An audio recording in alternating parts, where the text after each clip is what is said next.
agencies who have been working around the clock since this horrific event happened. To my left, we have the director of the FBI.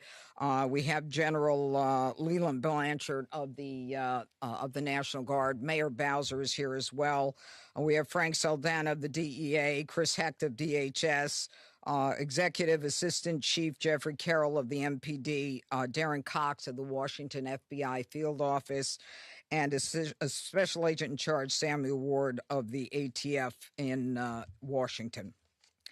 Now, I want to provide you with an update on the tragic shooting that occurred on two brave members of the West Virginia National Guard as they served in Washington, D.C. Unfortunately, today, as most families join together to give thanks for the blessings that have been bestowed upon them, two families are shattered and destroyed and torn apart as a result of the actions of one man. First and foremost, our hearts go out to the victims and their families. These are dedicated service members who were performing their duties in service to our nation, and they are currently in critical condition. They have undergone surgery. We pray for their well-being as they continue to be cared for in the best possible way. We have been in constant contact with their families and have provided them with every resource needed during this difficult time. The two National Guardsmen that we're talking about are Sarah Beckstrom, who's 20 years old, and Andrew Wolf, who is 24 years old. They were uniformed members of the West Virginia National Guard, and they were in D.C. to keep D.C. safe, pursuant to President Trump's executive order to make D.C. safe and beautiful. They answered the call, they took the charge, they volunteered, they put their lives on the line for people they don't even know. And that, unfortunately, is becoming a reality more and more for the members of law enforcement. Yesterday on Thanksgiving Eve at approximately 2:15, near 17th and I Streets in the northwest section of the district, near the Farragut West Metro Station, two uniformed guardsmen were ambushed in a brazen and targeted attack. A lone gunman opened fire without provocation, ambush style, armed with a .357 Smith & Wesson revolver. One guardsman is struck, goes down, and then the shooter leans over and strikes the guardsman again. Another guardsman is struck several times. Fellow guardsmen who were there responded immediately, engaging the suspect, neutralizing the threat, and subduing him at the scene. He was transported to a local hospital where he remains, as we speak, under heavy guard. Thanks to the swift and coordinated response of the National Guard and the Metropolitan Police Department, no additional victims were harmed, and the scene was secured within minutes. The suspect, he has been identified as Ramanullah Lakanwal, a 29-year-old Afghan who entered the United States under Biden's Operation Allies Welcome, a program following the disastrous withdrawal from Afghanistan. He resided in Bellingham, Washington, with his wife and, we believe, 5 children. And we're working very closely with our federal partners, especially DHS and the FBI, to review his immigration history and the vetting process itself. What we know about him is that he drove his vehicle across country from the state of Washington with the intended target of coming to our nation's capital. As we stand here today, the charges that are appropriate right now are 3 counts of assault with intent to kill while armed, a violation of D.C. Code 22-401 and D.C. Code 22-4502. He will also be charged with possession of a firearm during a crime of violence. He faces 15 years under the assault with the intent to kill. We intend to continue monitoring what the charges will be depending upon the well-being of the Guardsmen. We are praying that they survive and that the highest charge will not have to be murder in the first degree. But make no mistake, if they do not, that will certainly be the charge, murder in the first degree. The Department of Justice, under Attorney General Pam Bondi, is committed to a thorough and an impartial investigation where we will hold this perpetrator accountable under the full weight of the law. Now, Sarah and Andrew volunteered. They came here to protect the people of the district, pursuant to a crime emergency that President Trump rightly declared in this city and in other cities across the country. Our nation's capital should not and must not be a place where evil comes to commit violence, whatever their cause or motive may be. We should not have to live in fear in the nation's capital, especially by one who came here from a foreign country. And through a process that was so absurd that he came through and released into this country, as many were, knowing virtually nothing about his vetting. This is what happens in this country when people are allowed in who are not properly vetted. These Guardsmen and all who are here to protect the district are the line that separates a civilized society from a barbaric one. They are the ones who stand for law and order. This was not just an attack. It was a direct challenge to law and order in our nation's capital. And the individual will be made fully accountable. And though it seems that we have been here before under President Trump, make no mistake, and the Attorney General, we will not allow this to be normalized. It will be confronted, condemned, and prosecuted to the full extent of the law. Now, my message to the individual who committed these acts is you picked the wrong target, the wrong city, and the wrong country, and you will be sorry for the violence and the evil that you perpetrated in our nation's capital. And now I call upon the Director of the FBI, Kash Patel. Thanks, Judge. I'll begin my remarks and end my remarks the same way, with prayer for our fallen soldiers, prayer for our law enforcement community, prayer for our National Guardsmen and women, prayer for our brave prosecutors at the Department of Justice and the offices of the D.C. United States Attorney. We must come together as a nation, especially on this Thanksgiving Day, and remember the sacrifices that so many are making around the world and around this country to secure our freedoms under President Trump's brilliant leadership and administration. I'll provide an update on the case as follows. It is an ongoing investigation of terrorism. Make no mistake about it. The FBI is leading out on this federal assault on a federal law enforcement officer investigation on many fronts. We immediately, with our law enforcement partners in the Metropolitan Police Department and the interagency, secured the scene, seized the weapon, sent in our evidence response team immediately to collect evidence, and started doing block-by-block canvasses. We are looking for and interviewing witnesses. The firearm and other materials have been sent to our Quantico laboratory already yesterday for immediate analysis. That work is ongoing.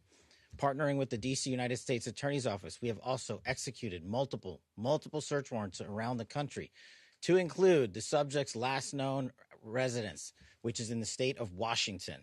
The search warrant was executed on that house last night or early this morning, and it is an ongoing process. All the individuals found in the house have been interviewed, and some interviews remain ongoing. We will not stop until we interview anyone and everyone associated with the subject, the house, and every piece of his life.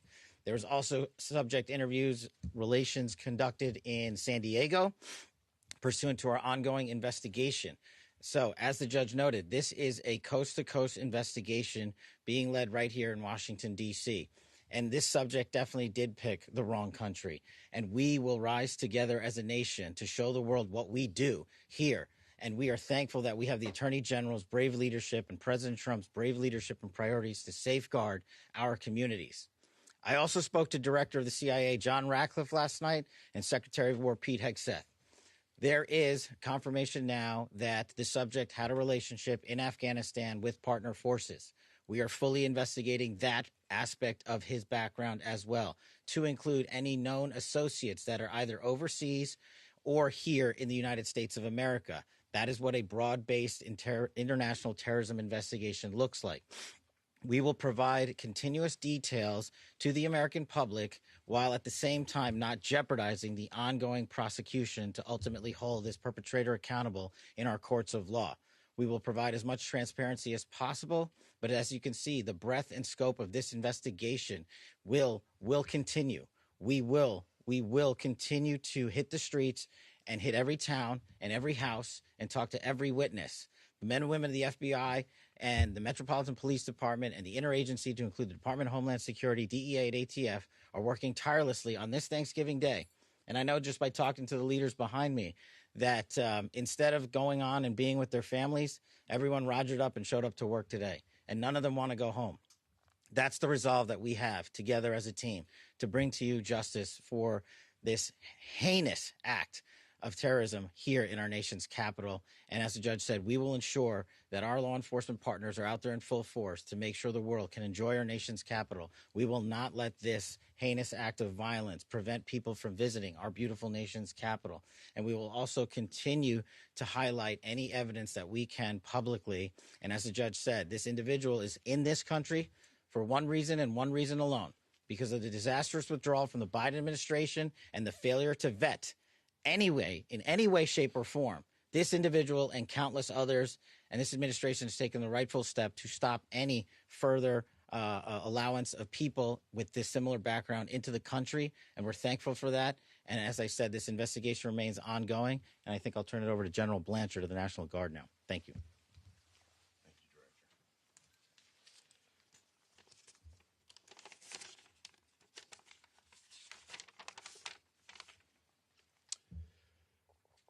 All across America this morning, families are waking up.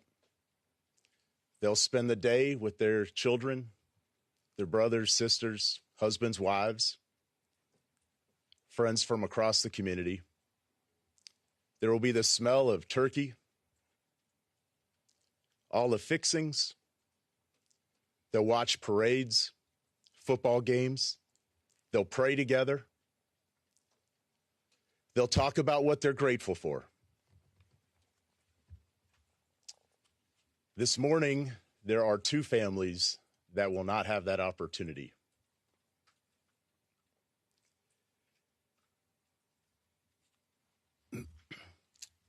Andy and Sarah's families,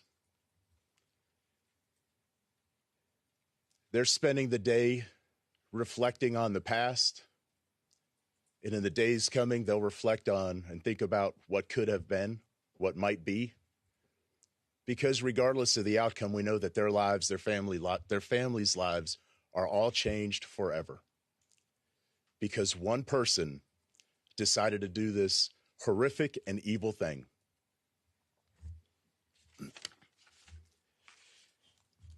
And all across America, we are also reminded that there are many law enforcement agents, first responders, soldiers, service members all around the world who at best will come home, eat some cold turkey,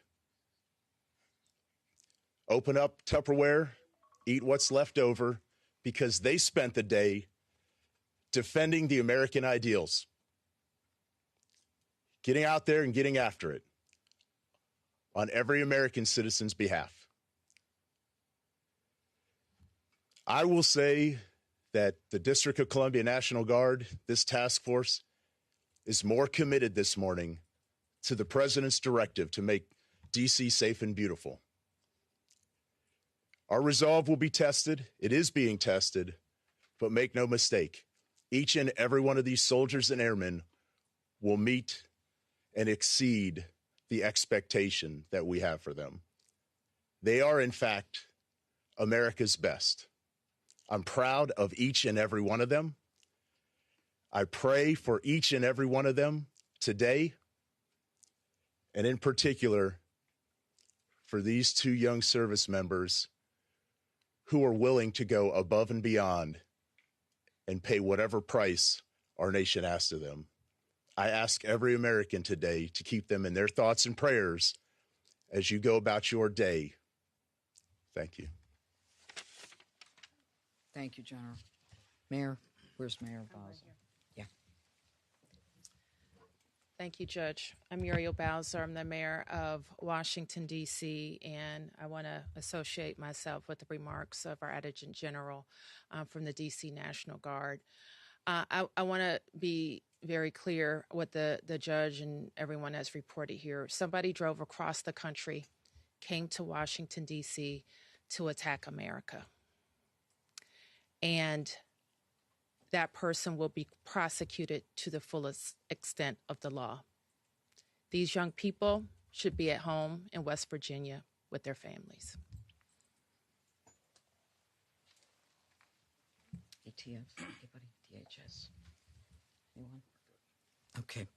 I also want to say that both Sarah and Andrew, I believe, were sworn in less than 24 hours before they were shot on the street in Washington.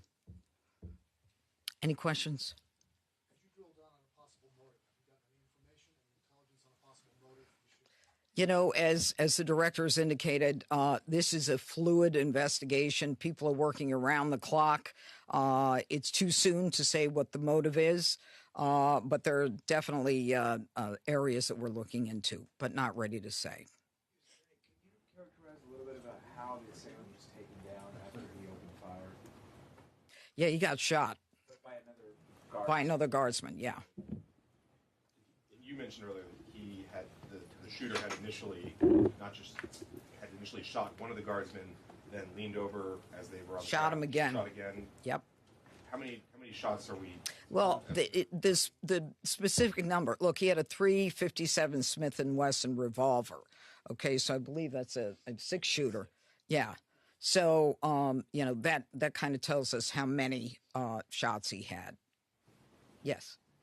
Judge, you had mentioned we've been here before because we have. It was May when we were last here. Yeah. I want to ask if you could please comment to, obviously, we understand that you're saying this is under the Biden administration, and the words are that it was a failed withdrawal, and what happened there. There are people who are also upset with the president believing that the National Guard members should not even have been there if it were not for the executive order.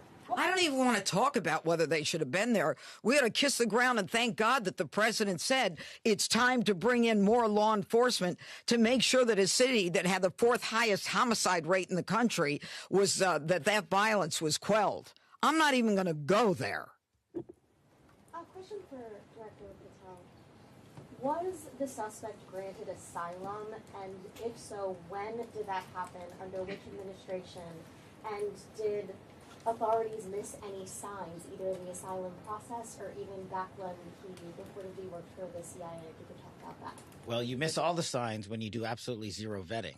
And that's exactly what happened in this case. When you, in the prior administration, made the decision to allow thousands of people into this country without doing a single piece of background checking or vetting, that's how you miss every single sign. And Secretary Kristi Noem has put out details specifically related to your other questions, so I'll let that speak for themselves.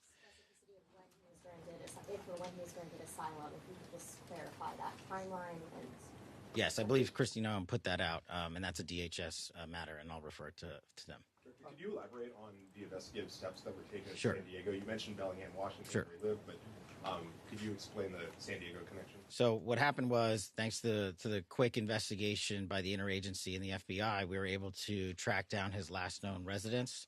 Working with the United States Attorney's offices here and at the Department of Justice and prosecutors across the country, we were able to serve search warrants literally overnight and through the night. All night. And we were able to hit the house in Washington State. During that process, we seized numerous electronic devices to include cell phones, laptops, iPads, and other material that is being analyzed as we speak. Pursuant to that investigation and any known associates of the subject and of that house is how we ended up in San Diego, where interviews were conducted and are going to be continued to be conducted. And we will go anywhere in the country or the world where the evidence leads us. Are there accomplices, relationships in San Diego you can talk about? All of that is an ongoing investigation. Can anyone give an update as far as Sarah and Andrew who were injured? You say critical condition. Can you give anything beyond that? Are they expected to make it? Is it touch and go? Can you tell us a little more about how they're doing? And the full spelling of their names, please. It is Sarah Beckstrom, Beckstrom, and Andrew Wolfe with an E, Wolfe. Okay, and Sarah Beckstrom, How do you spell Sarah? Oh, S with an H. Okay. Now, with respect to their medical condition, as I said, they are receiving the finest medical care. Their families are with them now. They are critical. I think you understand the meaning of that. It's not clear, how this is going to end up. But let me be perfectly clear about how it will end up in this office.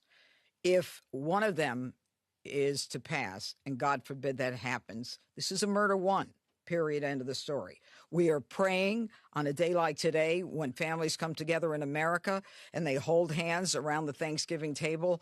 I beg you, I beseech you to pray for these two young people that they survive. Okay, I think that's it. Yeah. Gabbard said that Thank you, he was everybody. a radical Islamist Afghan terrorist. Yeah, we're not going there. Do you have We're not going there. information on how he might have gotten radical? No. Thank you. Decision not to charge him as a terrorist? What about the asylum process that led him to get asylum under the Trump administration?